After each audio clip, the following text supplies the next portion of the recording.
देखो दोस्तों, भले ही आज नेपाल मैच जीता हो मगर जीत से ज़्यादा किसी और चीज़ की खुशी है। यानी कि नमस्कार दोस्तों, आप देख रहे हैं भोजपुरी हिंदी न्यूज़। मैं आपको बता दूं दोस्तों, आज मैच से ज़्यादा खुशी उस बात की है कि देखो नेपाल में जो खिलाड़ी खेल रहे हैं भाई, उनका फॉर्म वापस आ चुका है। यानी कि हम लोग यही चाहते थे कि T20 वर्ल्ड कप से पहले नेपाली फैन जो खिलाड़ी हैं, जो जिनके ऊपर पूरे टीम निर्भर रहता है भाई, उनको फॉर्म में वापस आना पड़ेगा। और सच में बता दूं दोस्तों, आज नेपाल के दीपेंद्र सिंह ऐरी, आशिक सेफ, संदीप लामे छाने, साहब आलम जैसे खिलाड़ी का फॉर्म में आना है बहुत खुशी की बात है।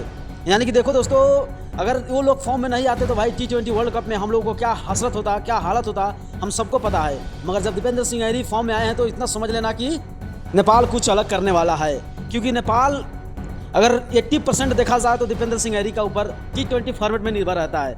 और नेपाल के लिए और नेपाली फैंस के लिए बहुत खुशी की बात है कि आज बहुत, यानी बैटिंग की बात करें, बॉलिंग की बात करें, या चाहे हर एक किसी भी एंगल से अगर आप देखते हो तो नेपाल क्रिकेट ने गजब पारी खेला है, गजब की पारी खेला है, ज़बरदस्त पारी खेला है भाई। और ऐसा अगर पारी खेलता रहा नेपाल क्रिकेट टीम तो आने वाले दिन में T20 वर्ल्ड कप में भाई उनके सामने खेलने से लोग डरेगा।